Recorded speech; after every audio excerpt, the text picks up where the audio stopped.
Olá, pessoal. Meu nome é Gabriela Fra Jorge, sou professora de inglês e coordenadora pedagógica de uma escola de idiomas aqui em Americana, no interior de São Paulo.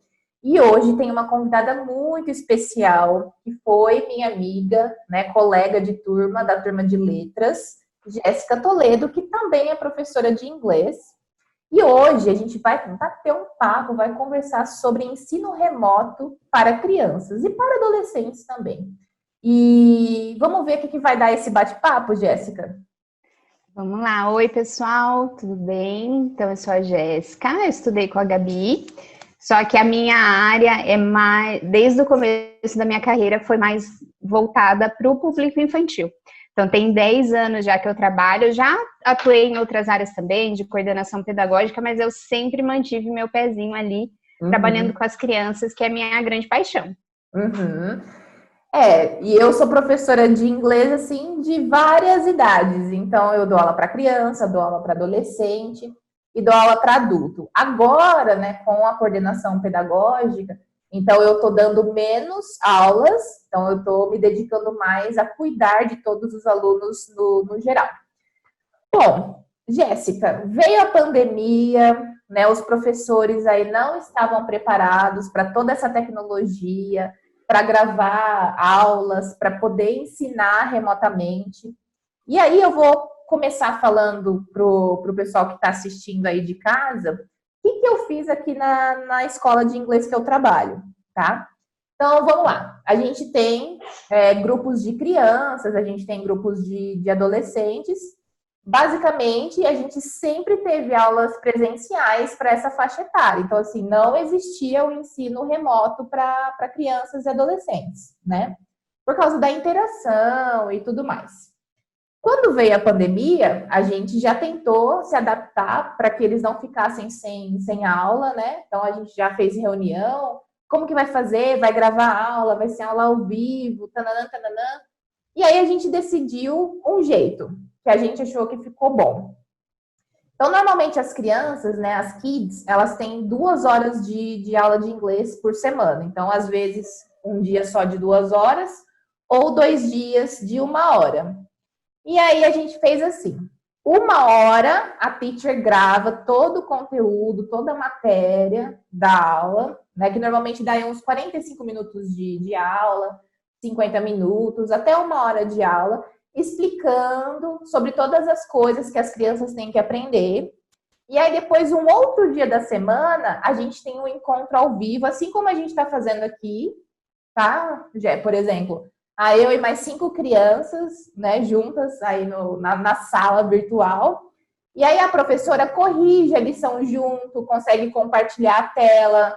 Ah, vocês tiveram dúvidas do vídeo que vocês assistiram? Porque aí o vídeo dá para assistir várias vezes, dá para assistir 5, 6, 7 vezes, se a criança quiser e se tiver disponibilidade de tempo também.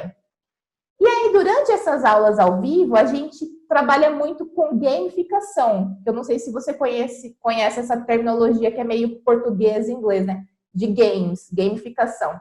Então, a gente tenta fazer jogos online, a gente tenta fazer essa interação aí dentro da sala de aula virtual. Então, basicamente, o que a gente fez aqui na escola é tentar, além de passar a matéria, além de passar o conteúdo, tentar interagir com essas crianças, né? E, Jéssica, minha amiga, você tem um filho de 5 anos, certo? Isso, o Benício tem 5 anos e a Uhum. gente também foi pego agora de surpresa, né? E a escola dele foi nesse mesmo ritmo. Eles precisaram de um tempo, mas eles conseguiram ali se adequar e começar, o que é novidade para todo mundo, né? Uhum. Mas uma coisa que eu acho interessante é que, assim, a nossa geração já é uma geração que está acostumada com tecnologia.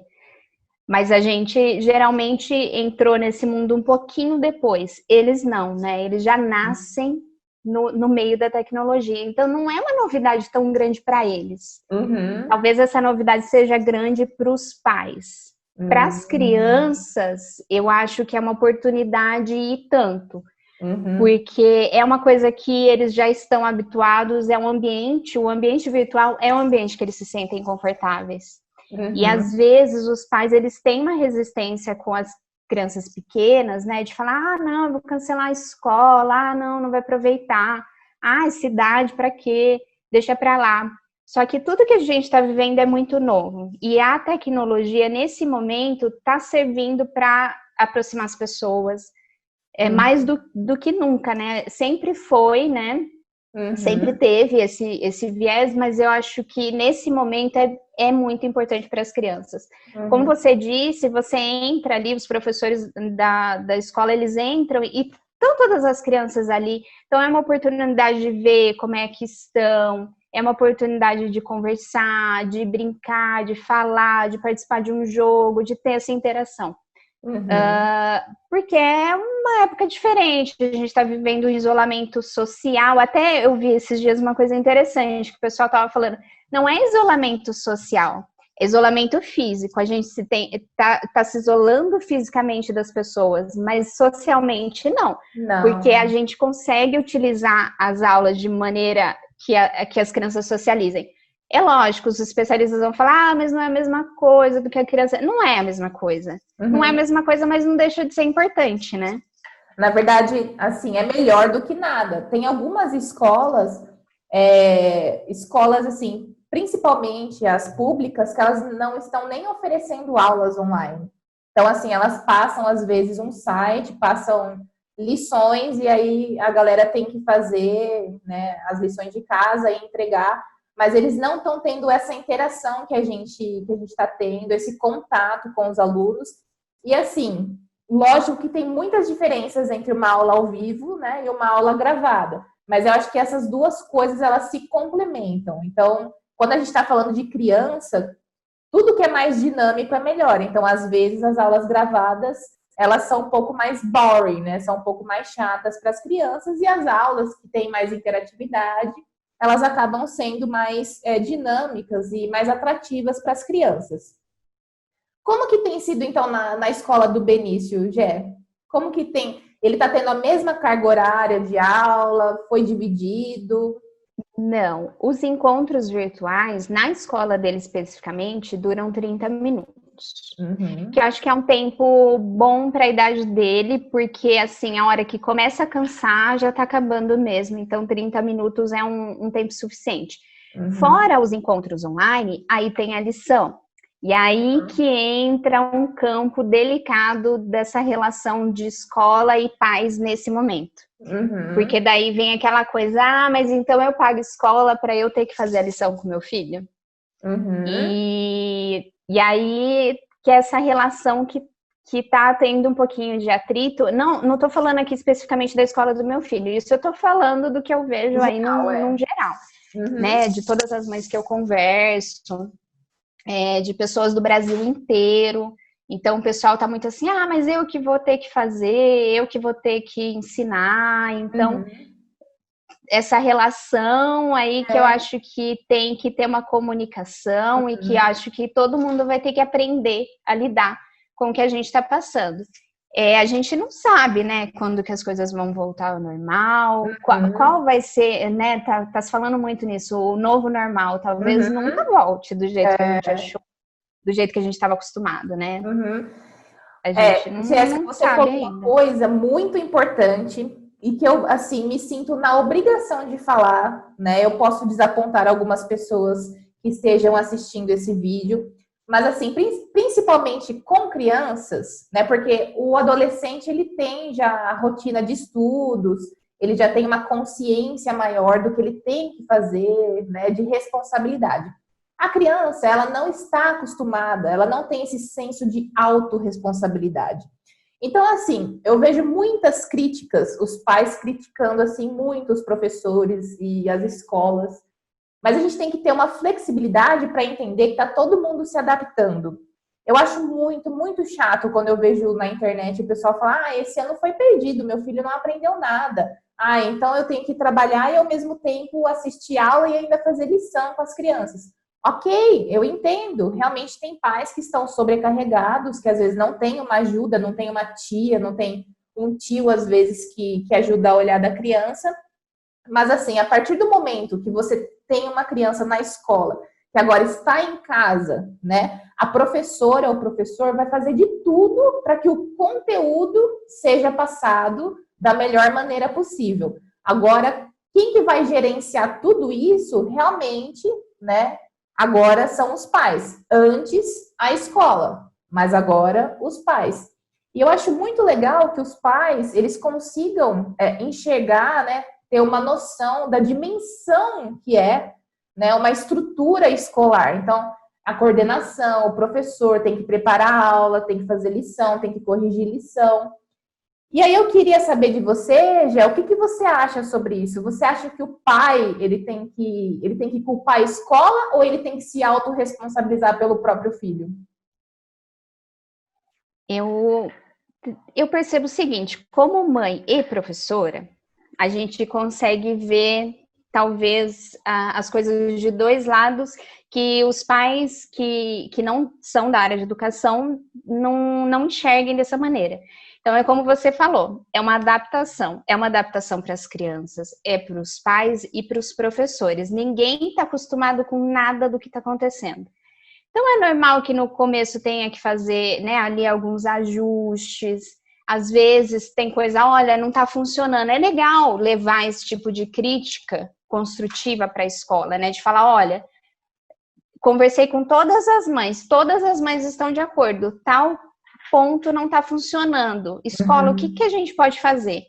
Só que conversar, a gente não pode pegar um fardo e colocar todo na escola. Eu acho que nesse momento está ficando evidente uma coisa, que eu sempre pensei. Quando a gente tem uma criança pequena em casa, aqui no Brasil, é cultural do Brasil, a gente vê a escola como um lugar para deixar as crianças enquanto a gente trabalha ou faça a atividade que for. E nesse momento, os pais estão ficando frustrados e irritados de perceber que a escola não tem esse papel. Mas assim, será que algum dia a escola teve esse papel? Ou será que foi um papel que a gente começou a pensar dessa maneira? Eu acho que esse conceito vem muito da creche. Porque quando eles são pequenininhos, os municípios têm a creche. A creche, ela é um lugar que ela funciona independente de férias, independente de períodos do ano. Então, até em semana de carnaval, a creche às vezes abre, dependendo do município. Tem plantão de férias, funciona em julho, funciona em dezembro. A creche é um serviço que os municípios prestam aos pais que trabalham fora para deixarem seus filhos até a idade do ensino fundamental. Só que a escola, ela não é creche.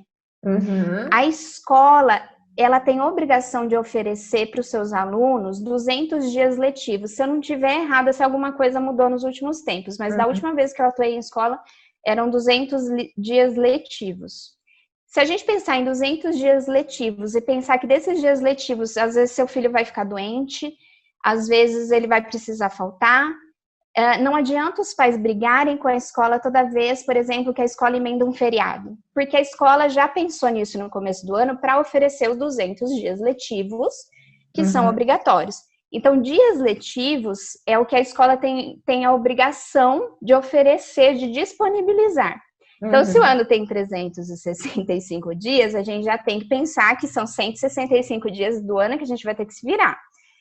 Mas ali a gente ainda soma que às vezes os nossos filhos ficam doentes. Então, assim, eu entendo, como mãe eu entendo, é frustrante. Às vezes você precisa de um lugar, às vezes você não tem rede de apoio, às vezes você cresceu escutando de todo mundo que, tudo bem, é fácil para a mãe ou para o pai também, essa responsabilidade também é do pai, é fácil para a mãe ou para o pai trabalhar fora, é só colocar na escola em tempo integral, ou qualquer coisa assim. Mas a gente tem que conversar sobre isso, a gente tem que começar a falar sobre isso aqui no Brasil. Que a escola, ela é um serviço para os nossos filhos, ela não é um serviço para a gente. É frustrante, vai ter muita gente que vai falar, mas eu não tenho com quem deixar, não tenho como pagar. A gente sabe disso, só que se a gente pegar exemplo de outros países, é muito comum ter o serviço de daycare, ter o serviço de babysitter. Aqui no Brasil, a gente tem esse conceito de que babá é só para quem é muito rico e é uma funcionária que você tem sempre. Mas se a gente pegar em outros países... porque, por exemplo, nos Estados Unidos, quem tem filho em idade escolar é muito comum. Hoje eu vou sair mais tarde, hoje eu tenho uma reunião. Tem agências, tem lugares que você liga e não é absurdamente caro você pedir uma pessoa para te ajudar. Então, como mãe, eu digo assim, eu sei, não dá pra gente fazer tudo sozinha. A gente precisa de ajuda, às vezes a gente precisa de uma rede de apoio e às vezes a gente não pode contar com a família. Mas quando a gente tem uma criança pequena em casa que não pode ficar sozinha em casa, a gente tem que se programar. Se a gente trabalha fora, numa carga horária cheia, a gente tem que ter saídas que não sejam a escola como lugar para deixar nossos filhos. Em países que nevam, por exemplo, a gente sabe, tem semana que nevou muito, a escola fecha, e os pais não vão lá brigar com a escola porque a escola fechou. É lógico, é toda uma questão cultural, de países que já enfrentam isso há mais tempo. É relativamente novo aqui no Brasil ter esse número tão grande de pais e mães que trabalham fora, né? Pelo menos quando eu era criança, eu lembro, era bem comum ainda que as mães não trabalhassem fora e os pais trabalhassem fora. Só que hoje em dia o custo de vida está ficando mais alto, então acaba precisando do pai e da mãe no mercado de trabalho. E aí a gente vai ter que se reinventar. Então é um momento para os pais perceberem isso. A gente não pode colocar esse fardo de falar assim, eu quero que a escola reabra porque eu preciso de um lugar para deixar meu filho. Eu entendo a frustração, eu entendo a necessidade, a gente precisa mesmo de pessoas que sejam nossa rede de apoio, mas a escola não é esse lugar. Então, a escola, nesse momento, já tem toda essa coisa para pensar de como organizar a aula, de como se reinventar, de como fazer aquilo de uma maneira que os alunos vão prestar atenção. E a gente jogar mais esse peso de a escola reabre. É complicado, né? Gente, na verdade, tá vivendo é muito complicado. E assim, eu entendo que tem pais que falam, meu filho não vai voltar para a escola esse ano, né? Porque estão pensando na saúde do filho, e também entendo aqueles pais que, se a escola abrisse amanhã, já colocariam novamente os filhos para estudar. Mas assim, isso que você mencionou é assim, perfeito. Tudo que você falou, eu concordo. Eu acho que a gente tem que realmente mudar a visão da escola e mudar a visão que a gente tem, né, dos educadores e professores em geral. Agora, vamos bater um papo, então, Gé, das vantagens e desvantagens. Então, você que é mamãe, que está com o seu filho aí fazendo essas aulas remotas, quais são as vantagens e as desvantagens, não só no quesito aprendizagem, mas também, né, familiar, no comportamento? O que mudou para você? Eu vejo assim, a maior vantagem disso tudo, acho que realmente é que essa geração, de alguma maneira, ela já estava preparada para o que está acontecendo. Lógico, 100% preparado ninguém estava esperando esse 2020 que a gente está tendo. Mas essa questão da tecnologia, eles estão num ambiente muito confortável para eles. Então, assim, eu vejo, nossa, meu filho, eu lembro que no primeiro dia de aula online que ele teve, eu ainda, né, tava vendo ali como é que mexia e tal, dele, não, mamãe, aqui, ó, 5 anos, né, já foi, vamos ligar o áudio aqui, já foi, então, assim, eles se sentem confortáveis nesse ambiente. Eu acho que para essa idade do meu filho, eles, num geral, é lógico, vai ter gente aí que vai falar, meu filho não é assim, mas num geral, pelo que eu converso com as mães de outras crianças da mesma idade, eles estão gostando a maior parte do tempo desse negócio de ficar em casa, porque os pais aqui, com a minha realidade, que meu marido tá trabalhando de home office e eu consigo ficar com ele em casa, ele tá achando tudo muito divertido. Porque a gente fica junto que a gente mais nunca tempo. teve na vida, né? Na verdade, assim, é trágico porque a gente está no meio de uma pandemia.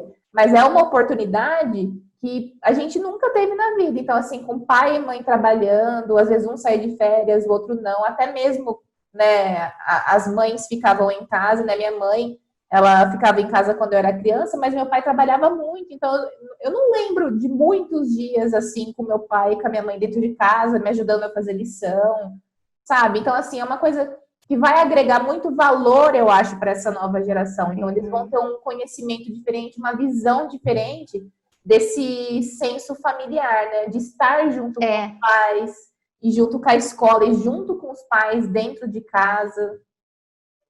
Eu acho que os laços familiares, é lógico, a gente está numa posição privilegiada, a gente sabe disso, que tem muita gente passando por muita dificuldade, mas quando a gente está falando aqui, né, de escola particular, de ensino particular, seja de idiomas, de escola de idiomas ou escola regular, a gente está falando de uma classe que, no geral, tem esse privilégio nesse momento.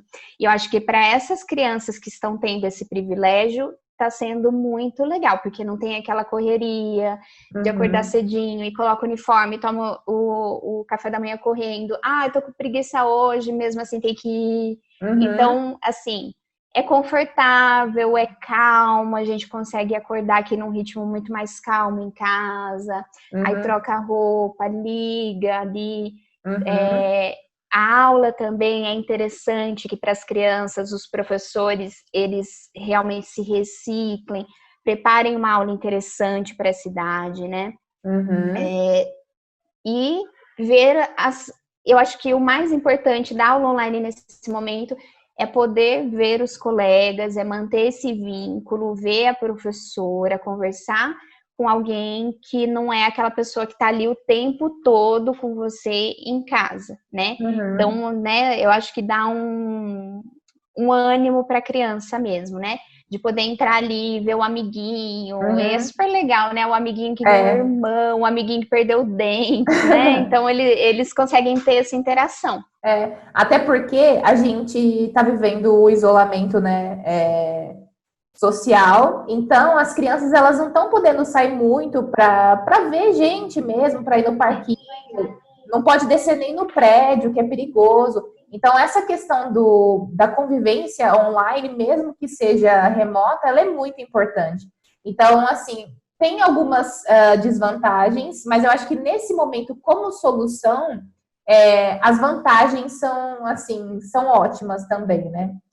As desvantagens, eu acredito que às vezes, mais falando da área, né, da educação como um todo, para o professor, é um pouco frustrante, porque às vezes a gente prepara todo o conteúdo, a gente acha que os alunos vão gostar da aula, e aí na hora que você coloca em prática, você vê que não deu certo. Então, de alguma forma, você vai ter que refazer aquela aula para que seja mais atrativa, mais dinâmica, para que a criança ou adolescente consiga absorver o mesmo conteúdo proposto, né? De alguma forma, a gente tem que ensinar. Exatamente. Eu acho que foi uma solução, a melhor solução que a gente podia ter nesse momento, né? Eu acho que como desvantagem também para as crianças é que às vezes no ambiente familiar não ter uma rotina acaba atrapalhando o aproveitamento dessa criança daquela aula, né? E coisas também que às vezes passam despercebidas porque é tudo online. Então, às vezes, né, um apoio tanto da escola quanto dos pais para alguma dificuldade que a criança está tendo, às vezes tem coisa aí que vai passar. Né? Essa fase da primeira infância, eles estão começando a criar ferramentas para que em breve eles sejam alfabetizados. E nesse momento, talvez tenha coisa aí que passe batido, vai ter dificuldade que vai passar batido, e não é uma culpa, né? Não é uma culpa da escola, não é uma culpa dos pais, vai ter coisa que vai passar e que a escola vai ter que lidar, mas assim, uma coisa que é importante a gente lembrar, o mundo todo está passando pelo que a gente está passando. Então, se de repente, ano que vem, quando voltar aulas presenciais, as crianças estiverem com algum tipo de defasagem, o mundo inteiro vai ter que lidar com isso. Então, assim, não precisa de desespero. E eu acho que quando a gente fala de criança, os pais estão muito preocupados de, ai, vai perder, né? Que você falou, ai, perdeu esse ano. Não. Perdeu esse ano, para mim perdeu, não sei o quê. Mas, assim, calma, né? Porque a gente está falando de criança. E criança ainda tem tantos anos ali de ensino fundamental, ensino médio pela frente. Dá para recuperar. Muitos anos, exatamente. A gente vai conseguir dissolver, a escola vai conseguir dissolver essas dificuldades e talvez a defasagem que tenha, que a gente não sabe ainda se vai ter tanta defasagem assim. De repente a gente não está acreditando muito aí no ensino à distância, mas ele vai dar super certo. Sim. Então a escola vai ter anos para recuperar. E é engraçado, porque às vezes os pais dos adolescentes que já estão ali na cara de um vestibular, que realmente, né, talvez estejam perdendo alguma coisa mais significativa, porque eles têm pouco tempo para continuar no ensino regular, antes de ir para a faculdade, ou seja lá o que eles iam fazer, ou de repente alguns já estavam com o intercâmbio marcado, vai ter que remarcar. Então, acho que às vezes os pais dos adolescentes estão conseguindo manter mais a calma e os das crianças pequenas estão mais desesperados, estão mais preocupados. Ai, meu Deus, e alfabetização, e não sei o quê.